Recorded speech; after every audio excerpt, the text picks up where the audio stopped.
This video is brought to you by Mubi, a curated streaming service showing exceptional films from around the globe. Get a whole month free at Mubi.com/Karsten. Hey everyone, welcome back to another What I Watched This Month February edition. I started this month with a rewatch of Kung Fu Panda. To answer your questions, no, I was not in a good place when I watched this. I've been seeing this one since I was a kid, and I gotta say, it really holds up. It's cute, it's visually pleasing, a good chunk of it is really funny, always nice to revisit a childhood classic and not cringe at it at all. Also really great voice acting in here. I forgot Seth Rogen was in this. Then I watched A Lizard in a Woman's Skin. This is an Italian giallo directed by Lucio Fulci about a woman whose fantasies start coming true in real life, and there are some serious consequences. That's one way to sum it up, I guess. I thought this was a damn near perfect movie. It took a little bit to feel anything about the very cold and one-noted characters, but once the crime and mystery stuff took off, I was fully on board. It toes the line of being both hazy and hallucinatory, whilst never losing sight of the carefully calculated mystery beneath all of it. The cinematography has a lot of good "this was made in the 70s" moments, and it has a great ending. It's a new favorite of mine. Then I rewatched The Color of Money. I was pretty lukewarm on this the first time I watched it, but that was while I was watching like 3 Scorsese films a day,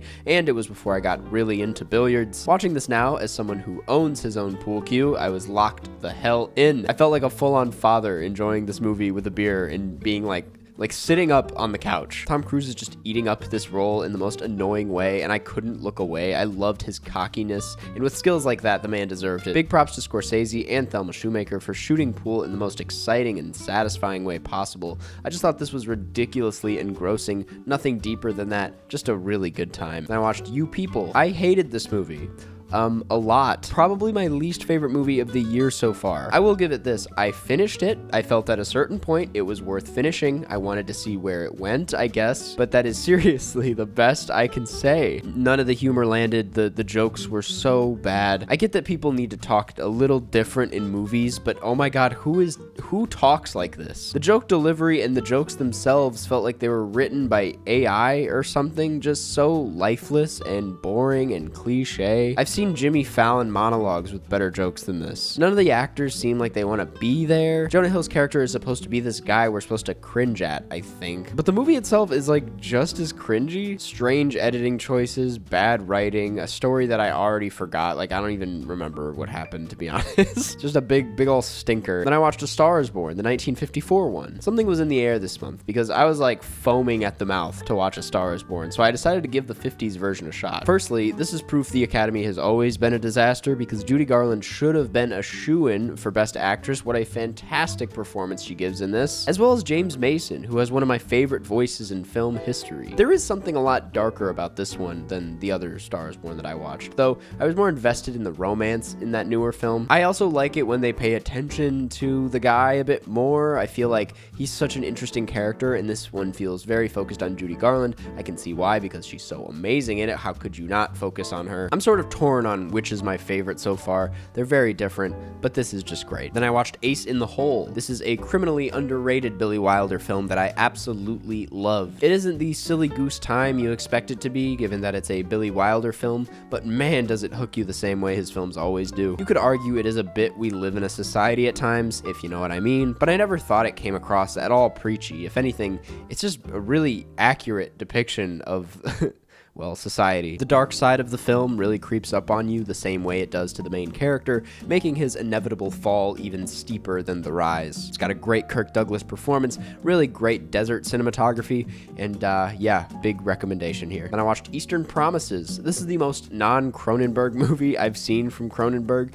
despite there being plenty of violence and references to the body, specifically tattoos. I found this to be relatively tame for what I'm used to from him, but it still worked. Tame is a strong word, as this film is, at the end of the day, exploring violence, but he focuses on the humanity and desire to be good way more in this than he has in any of his other films, making it feel a lot tamer, even though it is still definitely darker than most movies ever. So with that said, you get a weird combination at the end of the day. I personally like him going a bit colder and grittier, but I appreciate what this is going for. You get to see Viggo Mortensen's dick, which is crazy. Then I watched Superbad. This is loads better than I remember it being. Not that I used to dislike it, I just think it really holds up. The humor weirdly still works, which is kind of a rarity for movies like this. The actors are just so charming and good at delivering these lines that it doesn't matter how unlikable the characters are. If anything, the unlikability just adds to the comedy. The film is like 2 hours long, which is insane for a comedy to be, but I guess Judd Apatow is attached to it, so sure. But even with being that long, the film flies by. There's not one boring moment. It is always throwing some funny bit at you. It's really well edited. At this point, it is so easy to call Superbad overrated, but when you watch it, you really just do appreciate it as being one of the most influential comedies of its time, and the fact that it still works really gives it that classic status it deserves. Then I watched 80 for Brady. You know how I feel about this. I thought it was fine and cute. Then I watched Summer 1993. If you remember correctly, I wasn't a huge fan of Carla Simon's latest film, Alcaraz, but Summer 1993 did everything for me. This is a film about a young girl who struggles to adapt to her new life with her aunt, uncle, and cousin after her mom tragically passes away. Like all great films about children, it really puts you into her shoes and at her level. You feel the spontaneity and confusion of being a child when something tragic happens to you. She makes these decisions that are so childish and things that like I haven't thought about since I was a kid. It really put me back in that time, but while still holding on to the emotional maturity that I have now. It does a fantastic job at withholding information from the audience at all the right times and is very careful with when she shows her true emotions. I just couldn't have asked for more with this film. I was moved from beginning to end and cannot recommend this one enough. And I rewatched the new A Star is Born. This is I think my third time rewatching this, which is a rare thing for a movie you're not head over heels about. But that said, I mean this rewatch really did a lot for me, and I finally accepted the fact that I love this movie, and I'm not afraid to say it. Yeah, it has its imperfections, no doubt. The back half still does not hit the same emotional intensity as the first half to me, but my god is it well made. You can't stop watching it, you just can't, and that's thanks to two fantastic leads, gorgeous sound design, tight editing, and cinematography that makes even the bathrooms feel larger than life. It is such a big movie, and it's one that deserves a bit more love in my opinion. Then I watched Crash. This knocked my socks off. I mean, what the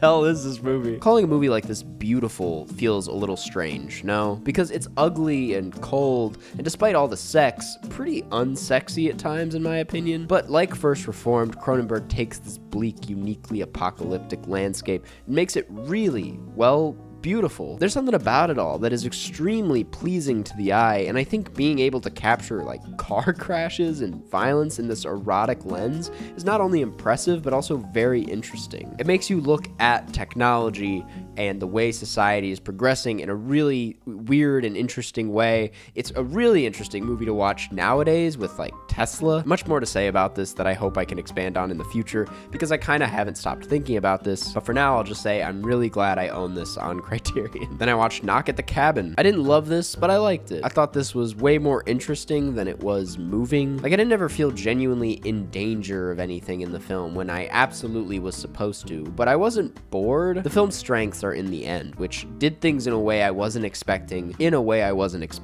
Try not to spoil here. And I like how it feels both hopeful and cynical at the same time. It left me in a really strange place where I didn't know how happy I really was about the ending, which I can appreciate. It was unique and pretty mature for what it was, but most of the film relies on tension and thrill, and I didn't feel any of that. Dave Bautista is great. He's definitely the standout here. It feels like it squeezes all the juice that it could out of this premise, and maybe this is because of M. Night's very straightforward direction, it just felt a little numbing after a while. Then I watched Black Narcissus. This was beautiful. I loved this. Nearly every frame is a treat for the eyes, which is not a surprise coming from the fellas that made The Red Shoes. Any film about nuns who slowly go a little crazy is a movie I can get down with, and this is most certainly that. Some of it hasn't aged well, that, you know, it is what it is, and I'm not the guy to go any deeper with some of the theological themes here, but I had a pretty enjoyable time looking at this. Then I watched E.O. Listen, I'm not gonna go into detail about my month, but it was a tough one. My childhood pup passed away, and well,